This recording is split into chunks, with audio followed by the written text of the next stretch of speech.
Hi guys! So for today's video, i-unbox natin lahat ng binigay ni ate kay Thirdy. So actually, hindi lahat ito yon kasi meron na akong ibang nagamit. Kasi kung di nyo tatanong, nanganak na po ako. Tapos hindi ko pa rin siya nabubuksan kasi, diba, nabanggit naman ni ate sa vlog niya na iiwan ko na siya.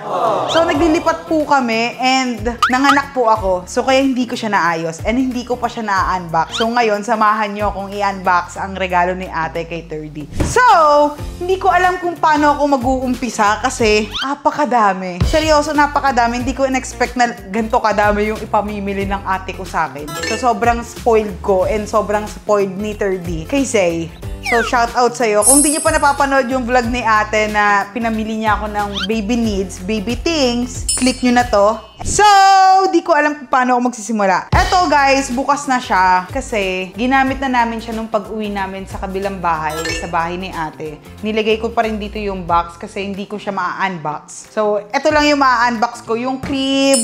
Ayan, lahat yan. Pero ito, nagamit na kasi to. Dahil nanganak na nga po ako. Opo. Actually, naglilipat kami nung nanganak ako. And then, ang dami kong di naayos. Sobrang gulo. Ang gulo-gulo. So, next time, mag-vlog tayo ng house tour, room tour. And abangan nyo, sobrang dami nating magagawang vlog. Oh my God. Natutuwa ako kasi ito na yung time na, basta, hindi ko na alam yung sasabihin ko. Okay. So, etong na-unbox namin na to, etong gray na to. So, hindi ko siya masasaksak kasi malayo siya sa You could... Hindi ko siya masasaksak kasi malayo siya sa saksakan. Ano? Nagagets ba ako?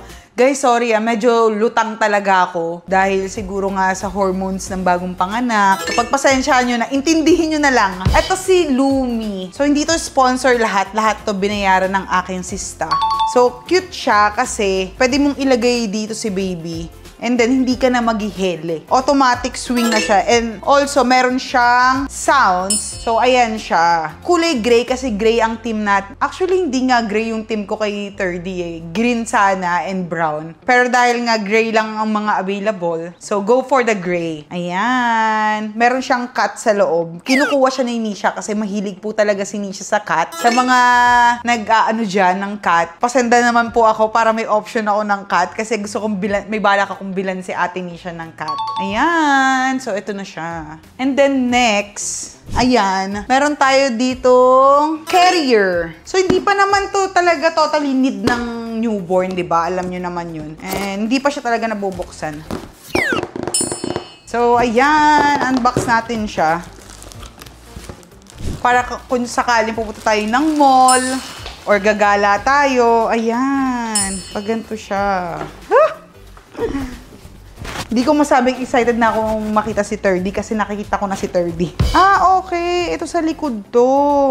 Oh, may support yung likod, which is good kasi nakakangalay kapag ganito, di ba? Tapos mabigat si baby. Ready na kami maggala, kaso hindi pa pwedeng gumala si baby. Bahay-bahay muna. Okay. Okay siya, in fairness. Good job si ate sa pagpili. Okay, ito ang ating carrier. Next is itong ating wipes dispenser. Para kung sakaling, di ba yung wipes natin pag gaganon natin, sumusobra. As in, paghatak mo, dumadami yung nakukuha. Eh, nasasayang. Also, nadadry ang wipes natin, di ba? So, sabi ko, kailangan ko tong wipes dispenser. Ayan. Tapos, kukuha ka lang ng wipes dyan. Ganun siya. Ooh. Alam ko nag-enjoy kayo sa hospital bag ko. Medyo lutang lang ako doon kasi nagle-labor po ako doon. And hindi ko nabanggit na nagle-labor ako kasi hindi ko alam na nagle-labor ako. Kaya medyo lutang-lutang ako and hingal na hingal ako. Yun pala, nagle-labor na ako, hindi ko alam. Ay! So, ayan. Bye! Okay. Have a great time! Tinatapon ko na lang doon. Pero tayong pacifier. Si ate kasi, ang sinabi niya dun sa vlog, pag may forma si Thirdy na all black, pamorma yung naisip niya sa pacifier, kaya niya ito binili. Ang galing. Buksan lang natin yung isa. So, ito siya. Ayan siya. Sobrang aesthetic. Ayan, ganyan siya. Nag-enjoy si 30 sa booby ni Mommy. Booby! Mommy! It's time to booby! Show me your booby! Dahil nga breastfeeding tayo. And next, itong ating warmer. Kasi, di ba, hindi naman gatas na powder yung iniinom ni 30. Hindi rin naman siya all the time na nakabattle yung iniinom niya. Pero kasi, yung breast milk ko, umaapaw. Sobrang dami talaga. So, ayoko naman siyang masayang na tulo-tulo and sobrang sakit. Parang puputok na yung dibdib ko. Kaya ang ginawa ko, nagpapump na lang ako. Tapos nilalagay ko na lang sa freezer and ziplock. So, kino-collect ko na lang siya just in case, kunyari, may work si Mommy outside or may need gawin si Mommy. So, naka-prepare naman yung milk niya. Tapos, pwede na natin ilagay dito. Ayan. So, buksan na natin. Alam mo, actually, hindi ko to naranasan lahat nung kay Nisha kasi medyo kuripot ako. Kahit ngayon kay 30, kuripot po ako. Konti lang ang mga binili kong gamit. Yung mga kailangan lang talaga. As in, in-spoiled lang ako ng ate ko. Nakakatuwa. Matagal kong inantay to Nasa isip ko to nung nag-labor ako. Sabi ko, shit! Hindi ko pa na-unbox yung mga regalo ni ate. Sayang naman yung content na yon. Pero sabi ko, kailangan kong gawin kasi sayang. And ang dami nag-aabang unboxing. So, ayan. Ito na ang ating warmer. So, color gray din siya.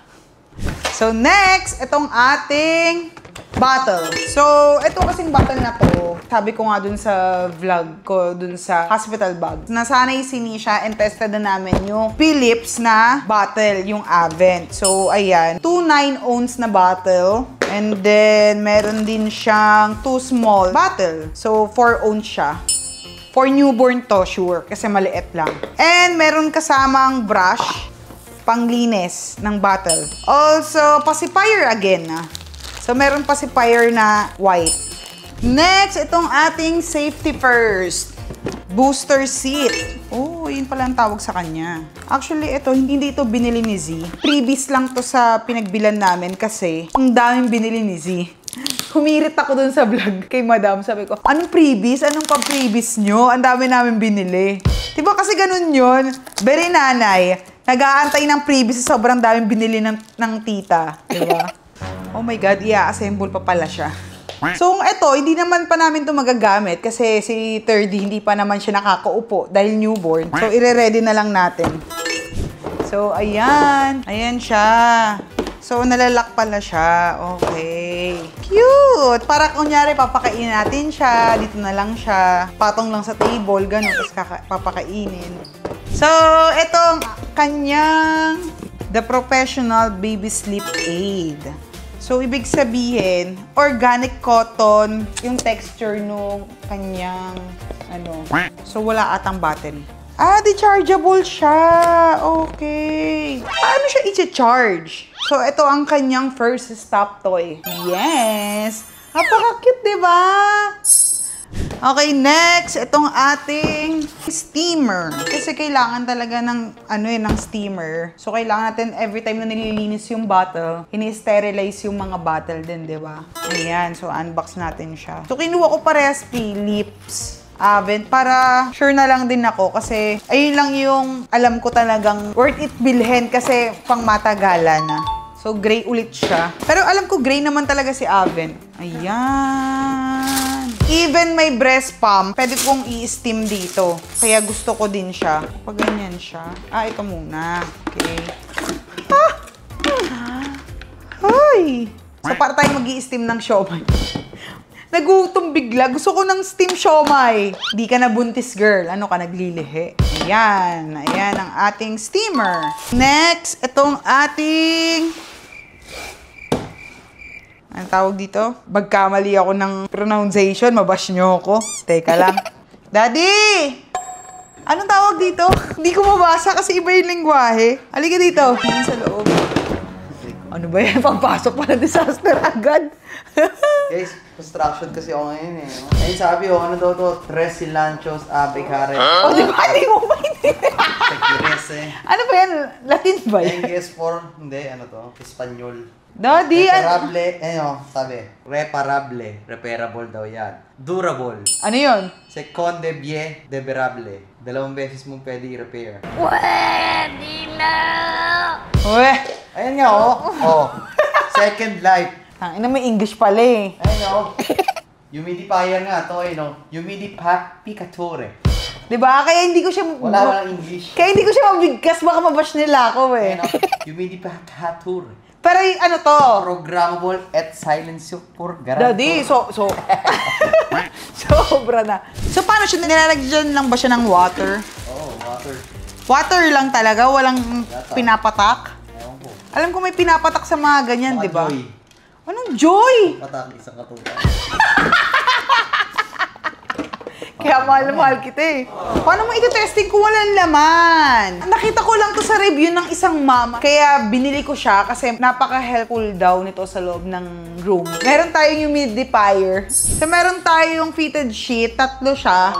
So same brand dun sa crib and dun sa bed. So meron tayong comforter set. Ito yung mga nilalagay sa crib. 2 to. Nabuksan ko na kasi yung isa. Pakita ko pa rin. Dahil nga sabi ko sa inyo, nude and green yung aking team kay 3D. So, ayan. May car siya. Car yung design niya. So, 2 sila. Ito yung isa. Hindi ko pa siya nabubuksan. Pero, same siya ng nursing pillow ko. So, hindi ko siya bubuksan. So, meron tayong isang... Hello, baby.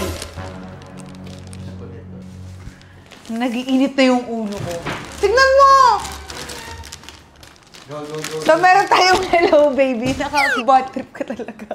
So, meron din to, Sing and Place Peekaboo. Ganito yung toys ni Bia dati na ayaw niyang laruin kasi nakakatakot. Peekaboo!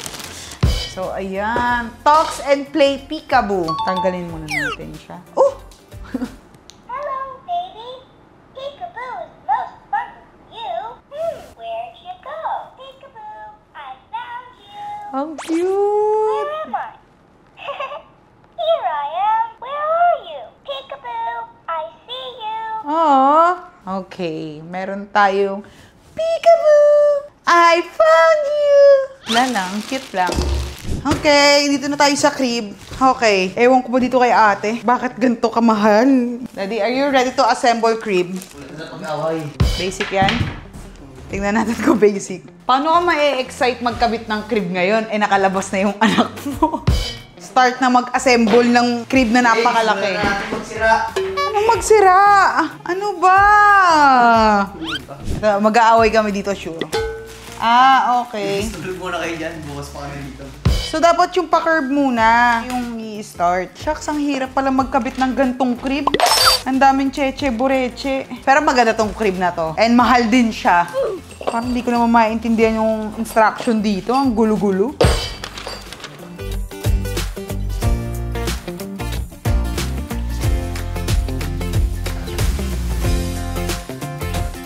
So, sa mga nagtatanong, kasi ang hinahanap nila sa vlog ko, room tour daw ni 3D. Guys, hindi ako yung typical na nanay na gusto na may sariling room yung anak. Hindi siya meron. Si Nisha meron. Pero yung newborn, tapos baby pa, may sariling room. Ayoko nang ganun. Gusto ko kasama ko siya sa kwarto. Ayan nga si Daddy, oh. Pinipilit niya akong ibukod din si 3D. Pero di ko talaga kaya ng bukod talaga na yung baby pa, tapos hindi ko kasama. Hindi ko talaga kaya. So, si Mami magiging hands-on ulit. Kasi ganun naman yung ginawa ko rin kay Nisha before. Hands-on din talaga ako. Hands-on ako, tsaka si Daddy. 2 talaga kami nagtaguyod kay Nisha before. Di ba, Dad? Yes, ma'am.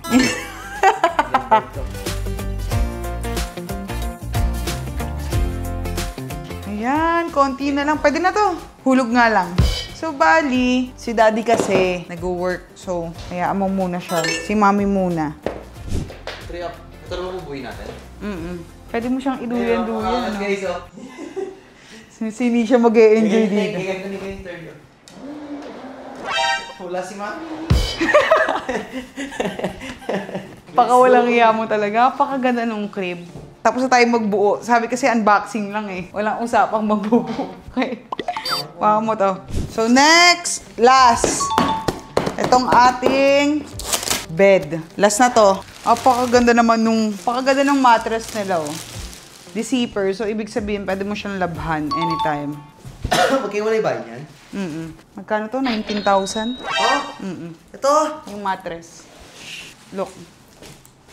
What? So, total of 70,000 to.